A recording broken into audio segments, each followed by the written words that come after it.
Bwana Yesu asifiwe. Ninakusalimu katika jina la Bwana wetu Yesu Kristo. Siku hii ya leo tena tarehe 7 mwezi wa 3, nikukaribisha tujifunze maneno ya Mungu ili kwamba tuendelee kupata maarifa na ufahamu zaidi na zaidi kwa ajili ya kutoka kwenye nguvu na vifungo vyote vya adui kwenye ulimwengu wa roho.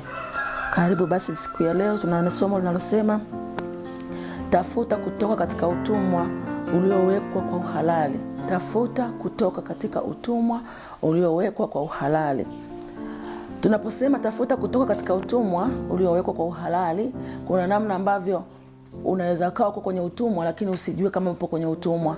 Na utumwa unapokuwa juu ya mtu anajikuta kwamba kuna mambo anayafanya pasipo yeye kupenda. Kuna vitu anafanya pasipo kupenda. Kwa hiyo tunajua kabisa kwamba huyu mtu yupo kwenye utumwa, na utumwa huu yamkini una uhalali. Na huo uhalali unapokuwa juu ya huyo mtu, kuna namna ambavyo anatamani kutoka lakini hawezi, kwa sababu ile nguvu iko juu yake kwa uhalali. Bwana Yesu asifiwe. Tuangalie kitabu cha Hesabu mlango wa 21 mstari wa 29. Hesabu 21 mstari wa 29 anasema, ole wako Moabu, umeangamia. Enyi watu wa Kemoshi, amewatoa wanawe kuwa wakimbizi, na binti zake waende utumwani.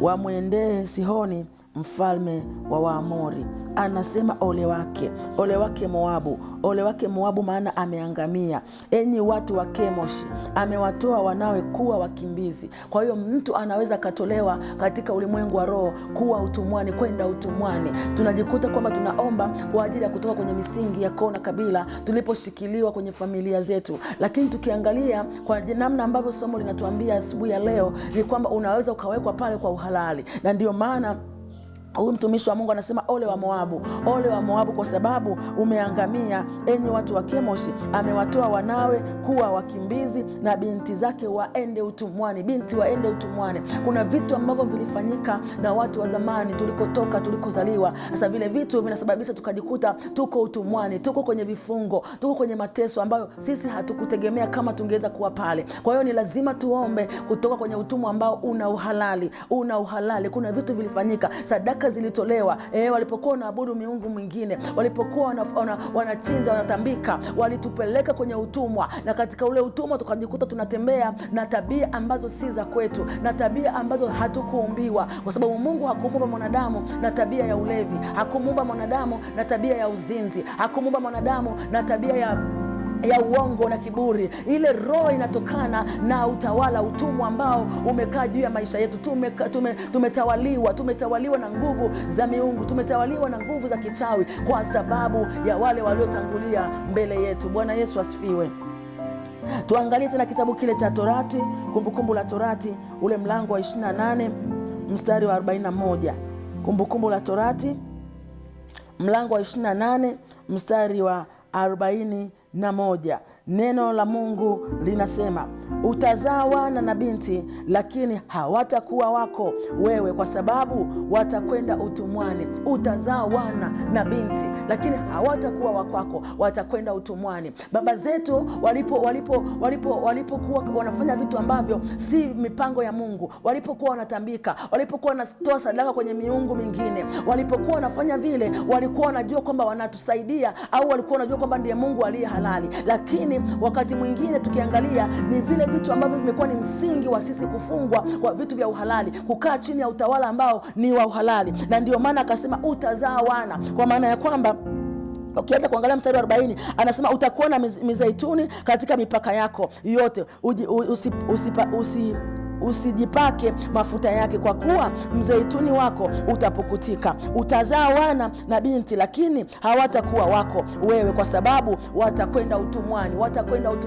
Huyu ni Israeli, alikuwa akiambiwa kwa habari ya maisha yake. Kuna vitu ambavyo havikuwa sawa, kuna maisha ambayo waliaishi sio sawa, walitawaliwa, walikuwa chini ya utumwa, walikuwa chini ya mateso, lakini wakaambiwa kwamba pamoja na hayo mtaotesha mizabibu, mtapanda mizabibu, mtapanda mazao, lakini hamtakula matunda yake, hamtakula mafuta yake, lakini pia mtakuwa na maongezeko ya watoto, lakini hawatakuwa wa kwenu, watakuwa utumwani. Toka tulipotoka kwenye misingi ya baba zetu, tulikokuwa tumezaliwa mpaka tulipo sasa, kuna maisha tunaishi ya utumwa. Tuko chini ya utumwa wa misingi ya miungu, misingi ya vizazi, misingi ya mizimu ya kwetu, ambayo imeendelea kutufuatilia, imeendelea kushikilia maisha ya watu, imeendelea kushikilia maisha na hatua zetu. Kwa hiyo kila unachokifanya unahisi kwamba unafanya kitu kilicho sahihi, lakini bado uko katika hali ya utumwa. Hakuna kula vizuri, unalima shamba, unapanda mazao, lakini hauli yale matunda yake, kwa sababu tuko utumwani. Tumetawaliwa, tumeshikiliwa na roho za mizimu, tumeshikiliwa na roho za kifamilia, zimeshikilia maisha yetu. Hatuna namna tunaweza kutoka, na ndio maana akasema utazaa wana na binti, lakini hawatakuwa wako wewe, watakuwa chini ya utumwa, watakuwa utumwani. Na ndivyo ilivyo sasa, kwamba tumekaa katika hali ya utumwa. Wazazi wako majumbani, wanategemea kwamba waone matunda ya watoto wao, lakini kuna namna ambavyo watoto hawana namna ya kuwasaidia wazazi, kwa sababu hata kile wanachokipata wanakuwa katika hali ya kufungwa. Hawawezi kusaidia wazazi, hawawezi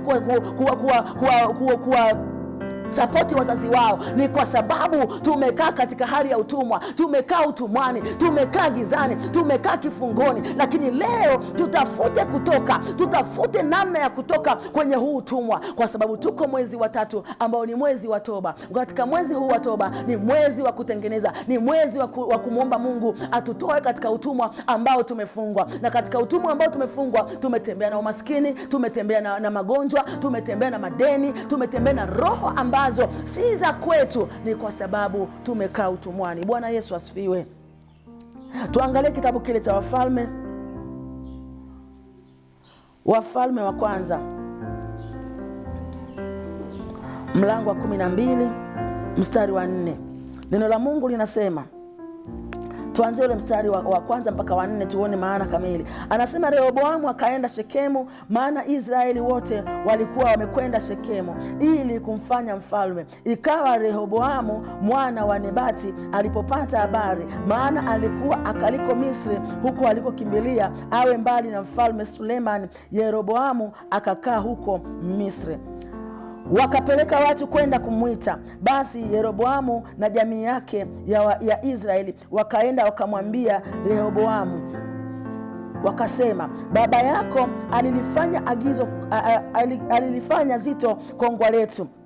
Basi sasa utupunguzie utumwa mzito tuliotumikishwa na baba yako, na lile kongwa zito alilotutwika, nasi tutakutumikia. Tunamuona jinsi ambavyo Rehoboamu alikuwa anatamani kukaa kwenye nafasi ya kiti cha baba yake Sulemani, na namna ambavyo alikuwa anatamani kukaa kwenye ile nafasi. Tunaona Rehoboamu na jamii yote ya Israeli wakaenda kumwambia Rehoboamu akisema, baba yake Rehoboamu ambaye ni Sulemani aliwatwisha kongwa la utumwa, mateso yalikuwa juu yao. Kwa hiyo wakawa naomba wapunguziwe adhabu, waondolewe lile kongwa la utumwa walilokuwa wanatembea nalo, ili wao waweze kumtumikia Rehoboamu. Lakini tukiendelea kusoma huku chini, tunaona Rehoboamu hakutaka kuwapunguzia ile adhabu. Alisema, ikiwa kwamba mlikuwa mnachapa kwa mijeledi, basi mimi nitawachapa kwa nge. Kwa maana kwamba tengeneza mazingira ya kuendelea kuwatesa wale watu, kuwaonea wale watu, kuwafanya kuwa chini ya utumwa kwa muda mrefu. Kwa hiyo ni jinsi gani ambavyo mimi na wewe tunapaswa kuomba kutoka kwenye utumwa wenye uhalali, utumwa ambao tumesafiri nao toka tulipozaliwa. Kwa hiyo watu hawa ambao walitamani kutoka kwenye utumwa wa mfalme, walitamani yule ambaye anakuja kukaa kwenye ile nafasi awatoe kwenye ile kongwa ili waweze kumtumikia, maana walijua angalau tutapata neema, angalau tutapata msaada, angalau tutapata tumaini. Lakini hakuna msaada wote walioupata chini ya ule utumwa. Bwana Yesu asifiwe. Bwana Yesu Kristo asifiwe. Ni mwezi wa toba. Tutamani kutoka kwenye utumwa na kongwa zito ambalo tumefungiwa na roho za kifamilia, tumefungiwa na roho za kichawi, tumefungiwa na waganga, tumetembea na makongwa ya magonjwa ambayo si ya kwetu, tumetembea na makongwa ya magonjwa ambayo si ambayo Mungu alitutengenezea. Tumekaa chini ya huo utumwa. Huo utumwa umetusababisha tukawa chini ya sheria ambayo hatuwezi kutoka, lakini msaada wa Mungu unapatikana leo tutakaposhirikiana mimi na wewe kwa ajili ya kutoka kwenye utumwa mzito na kongwa ambalo tumefungiwa shingoni. Bwana Yesu asifiwe. Tuangalie kitabu kile cha Yeremia 48 tunapokaribia kumaliza. Kitabu cha Yeremia mlango wa 48. Yeremia mlango wa 48 ule mstari wa 46.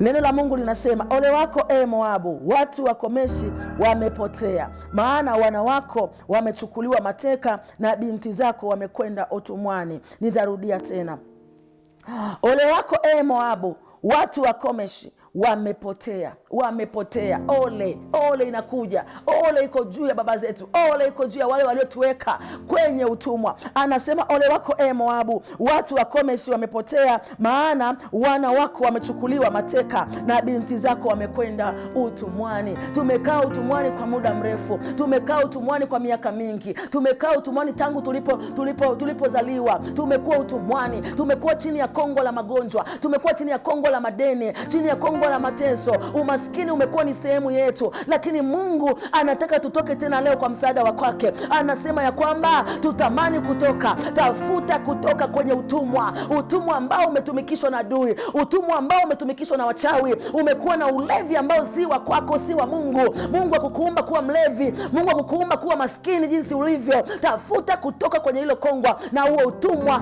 ulio mzito, ili Mungu akakuweke huru na uweze kufanikiwa tena katika maisha yako. Bwana Yesu asifiwe. Basi tuangalie kitabu kile cha Ezekieli 39 mstari wa 28. Ezekieli 39 mstari wa 28. Tuone Mungu anataka tufanye nini pale kwa ajili ya kupata msaada wa kutoka kwenye utumwa na kongwa la mateso.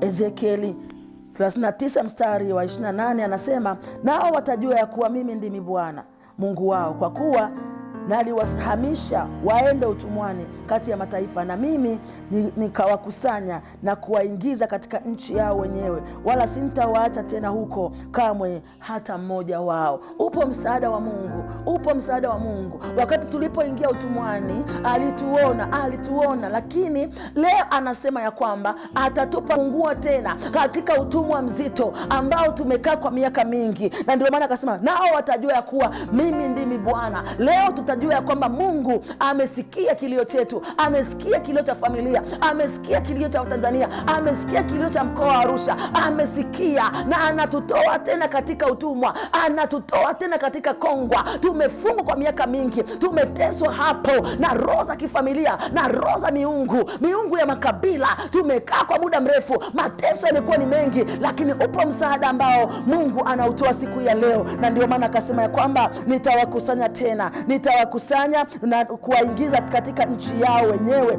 wala sintawaacha tena huko kamwe hata mmoja wapo. Hatutaachwa tena. Uko msaada wa Mungu kwa ajili ya kututoa kwenye huo utumwa na kutuweka huru. Uko msaada wa Mungu kwa ajili ya kuwatoa watoto wetu. Uko msaada wa Mungu kwa ajili ya kuwatoa waume zetu. Uko msaada wa Mungu kwa ajili ya kulitoa kanisa la Mungu kwenye utumwa, kwenye kongwa, kwenye vifungo ambavyo tumekaa miaka na miaka hatukupata msaada. Lakini leo tupaze sauti zetu, tumwambie Bwana, tunakuomba usikie kulia kwetu na kuomba kwetu, ili tukapate kuwa huru kutoka kwenye maisha ya utumwa. Bwana Yesu asifiwe. Tumalizie basi kwenye kitabu kile cha Warumi mlango wa 8 mstari wa 1 na wa 2. Anasema, sasa basi hakuna hukumu ya adhabu juu yao walio katika Kristo Yesu, kwa sababu sheria ya roho wa uzima ule ulio katika Kristo Yesu imeniacha huru mbali na sheria ya dhambi na mauti. Sasa basi hakuna hukumu ya adhabu, hakuna hukumu ya adhabu juu yao walio katika Kristo Yesu. Tumekubali kurudi kwa Bwana, tumekubali kumuita Mungu ili kwamba atutoe kwenye utumwa huu, na ndio maana tunapata ujumbe kutoka kwa mtumishi wa Mungu Paulo kwa Warumi. Anasema sasa basi hakuna hukumu ya adhabu juu yao walio katika Kristo Yesu Bwana, kwa sababu sheria ya roho wa uzima ulio katika Kristo Yesu umeniacha mbali na sheria ya dhambi na mauti. Basi Kristo Yesu amekuja ili atuweke huru. Kristo Yesu amekuja ili atufungue. Tunapokumbuka kufa na kufufuka kwake, tunajua ya kwamba amekuja kwa ajili ya kututoa kwenye utumwa, amekuja kwa ajili ya kututoa kwenye mateso. Ndio maana akasema sasa basi hakuna hukumu ya adhabu juu yao walio katika Kristo Yesu. Bwana Yesu asifiwe. Mungu wa mbinguni akubariki sana.